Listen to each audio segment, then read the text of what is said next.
कहानी उस वक्त की है जब जापान ने कोरिया पर हमला किया था। तब वहाँ पर जोशन किंगडम का राज था, जो कि गोर्यो किंगडम के बाद आया था।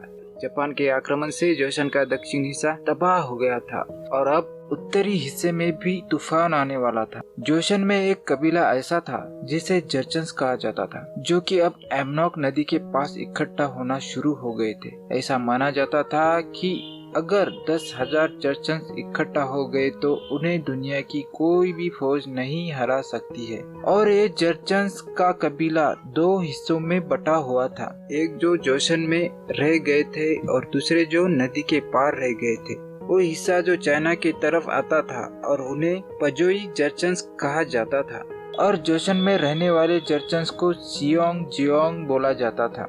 और ये जर्चन्स राजा के लिए वफादार थे और इन्हीं जर्चन्स से जोशन के सैनिकों ने बात की ताकि वो पजोई जर्चन्स पर नजर रख सके। लेकिन इसके बाद भी जोशन के लोगों ने इन्हें कभी भी अपना नहीं माना।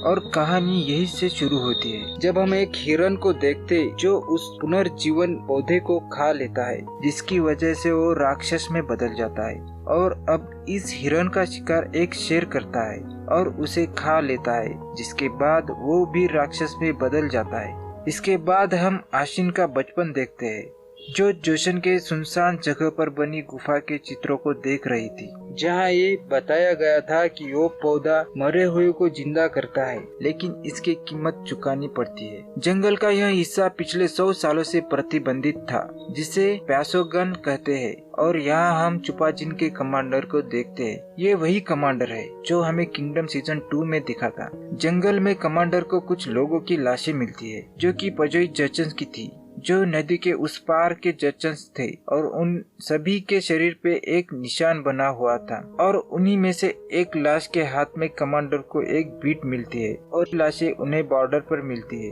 अगर पजोई जर्चन्स को ये पता लगा उनके लोग यहाँ मरे हैं तो जोशन पे मुसीबत आ जाएगी। इसके बाद के सीन में हम सियोंग जियोंग के जर्चन्स को देखते हैं, जहाँ पर एक आदमी मांस काट रहा था और उसे खरीदने एक औरत आती है। लेकिन ये लोग जर्चन्स को नीचा मानते हैं, इसीलिए वो औरत उस मांस के टुकड़ों को वही फेंक देती है जिसे उस मांस काटने वाले आदमी ने छुआ था। और ये थे आशिन के पिता, जो वहाँ के लीडर थे और जोशन के लिए जासूसी का काम करते थे। और हमें पता चलता है कि आशिन की माँ हमेशा बीमार रहती है। आशिन अपने पिता को पुनर्जीवन पौधे के बारे में बताती है। वो मरे हुए को जिंदा करता है, लेकिन उसके पिता उस पर विश्वास नहीं करते हैं। वो आशिन से कहते हैं कि उस जंगल में दोबारा ना जाए। इसके बाद हम देखते हैं कि आशिन के पिता से मिलने कमांडर आते हैं। कमांडर चाहते थे कि नदी के उस पार पजोई जर्चन्स को ये पता ना चले कि उनके आदमी जोशन में मरे हैं। वह आशिन के पिता से कहते हैं कि वह नदी पार करके जाए और उन लोगों को ये यकीन दिलाए कि पजोई जर्चन्स की मौत शेर के हमला करने से हुई है। वो शेर जो राक्षस बन गया है। और आशिन के पिता मान जाते हैं, क्योंकि वो बस इतना चाहते थे कि उनके लोग यानी जोशन के जर्चन्स को अपना लिया जाए। वो जानते थे कि नदी पार करके जाना खतरनाक है, वो फिर भी नदी पार करके जाते हैं और वहाँ के लोगों को बताते हैं पजोई जर्चन की मौत शेर के हमला करने से हुई है। अब चुपाजिन के सैनिक प्लान बनाते हैं कि वो लोगों के साथ जाएंगे और शेर को पकड़ने का दिखावा करेंगे, ताकि लोगों को सच का पता न चल सके। और इन्हीं के बीच पजोई जर्चन मिल जाते हैं ताकि वो सच का पता लगा सके कि उनके लोग कैसे मरे हैं। हम देखते हैं कि शेर उन लोगों पर हमला कर देता है और कई लोगों को मार डालता है, लेकिन एक आदमी मरने से पहले ये बताता है कि वो शेर नहीं है, दरअसल वो एक राक्षस है। अब पजोई लोग सब कुछ अपने आंखों से देख चुके थे। ये जानने के बाद वो वहाँ से भागने लगते हैं और तभी ये शेर उन पर भी हमला कर देता है, लेकिन कमांडर उस शेर को भाले से मार देता है। तभी वहाँ पर पजोई जर्चन में से एक जर्चन उस शेर का पेट काट देता है, लेकिन उसके पेट में किसी भी मरे हुए इंसान की हड्डी नहीं मिलती। दरअसल वो शेर बहुत पहले ही मर चुका था, जो मरने के बाद एक राक्षस बनकर घूम रहा था। पजोई लोग कमांडर से कहते हैं कि वो उनके लोगों की मौत का बदला लेने वापस जरूर आएंगे। इधर आशिन के माँ की तबीयत और भी खराब हो जाती है और तभी वो उस पौधे को लेने जाती है। वापस आते वक्त उसे एक पजोई जर्चन की लाश मिलती है, जिसे भूरे रंग के तीर से मारा गया था। जब आशिन वापस लौटते हैं तो देखते हैं कि उसका पूरा गांव जल रहा है और सब कुछ बर्बाद हो चुका था। दरअसल वो जब पौधा लेने गई थी तब पजोई जर्चन्स ने उनके गांव पर हमला कर दिया था और वहां पर आग लगा दी और उनको मारकर वही टांग दिया और उन्हीं में से एक थे आशिन के पिता। इस हादसे के बाद आशिन कमांडर के पास जाती है और कहती है कि वो उसके पिता की मौत का बदला ले। वो कोई भी काम करने के लिए तैयार हो जाती है। कमांडर उसे मिलिट्री कैंप में रहने के लिए कहता है। आशिन को रहने के लिए एक तबेला दिया जाता है जहाँ पर कई सारे सुअर थे और आशिन वहाँ पर सभी काम करती है जिससे ये लोग निचले दर्जे का मानते हैं। वो सैनिकों के कपड़े धोती है और उन सुअरों को खाना खिलाना और साफ सफाई करती है और इसी बीच वह अपने आप से तीर चलाना भी सीख लेती है और पजोई जर्चन्स के बेस पर नजर रखती है। ये काम उसे कमांडर ने दिया था। अब यही सब काम करते करते बहुत से साल गुजर चुके थे और आशिन बड़ी हो जाती है। अब यहाँ पर हमें जोशन का एक घिनौना साइड भी दिखता है। रात को एक सैनिक आशिन के रूम में आता है और उसे मारता है और ये सब उसके साथ हर रोज होता है और ये सब डिप्टी कमांडर को भी पता था, लेकिन वो सैनिक को बस इतना कह के छोड़ देता है कि अगली बार ऐसा नहीं होना चाहिए। अब कमांडर को राजा का खत आता है कि जापान फिर से हमला करने वाला है और सभी सैनिकों को एक जगह इकट्ठा होने के लिए कह देता है।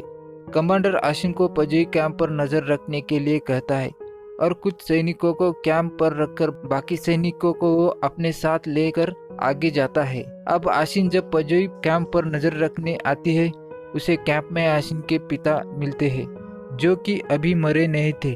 पजोई लोगों ने बस ऐसा दिखाया कि आशिन के पिता मर गए हैं। उन्होंने एक लाश के पैर पर आशिन के पिता का लॉकेट लटका दिया ताकि जोशन के लोग ये समझे कि उनका खबरी मर चुका है। हमें पता चलता है कि आशिन के पिता को कई सालों से बंदी बनाकर रखा हुआ था। उनके हाथ और पैर काट दिए गए थे और उनके गले में एक कॉलर लगाया गया था जिस पर लिखा हुआ था वो इंसान जिसने अपनों को धोखा दिया, और उन्हें जंजीरों से बांधा हुआ था। आशिन उन जंजीरों को तोड़ने की कोशिश करती है लेकिन उसके पिता कहते हैं कि वो उसे मार दे क्योंकि उनके पास जीने की कोई वजह नहीं बची थी और वो जोशन को धोखा नहीं देंगे। अब ना चाहते हुए भी आशिन को उन्हें मारना पड़ता है। कैंप से बाहर जाते वक्त वो कैंप को आग लगा देती है। जोशन वापस आने पर वहाँ सैनिकों का काफिला जा रहा था और यहाँ पर हम चोहकजो के बेटे को देखते हैं। उसके पास वही तीर था जिसे पजोई जर्चन्स की मौत हो गई थी। इससे आशिन को समझ आता है कि उन पजोई जर्चन्स को किसी और ने नहीं बल्कि चोहकजो के बेटे ने मारा था। अब आशिन रात को कमांडर के कमरे में जाती है और सीक्रेट दस्तावेज खोजती है।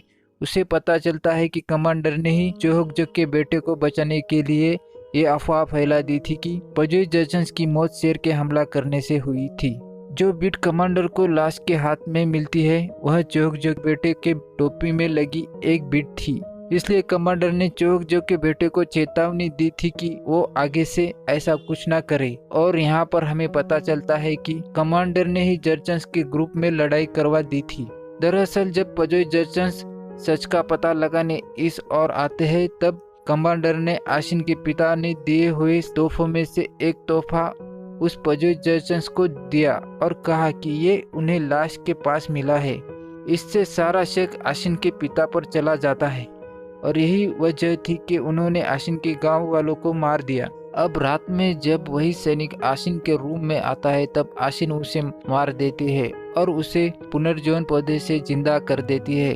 अब वह सैनिक राक्षस बन जाता है और दूसरे सैनिकों को काटता है। उससे कैंप में हड़कंप मच जाता है। अब जो सैनिक वहां से बचकर भागने की कोशिश करते हैं आशिन उन्हें तीर से मार देती है।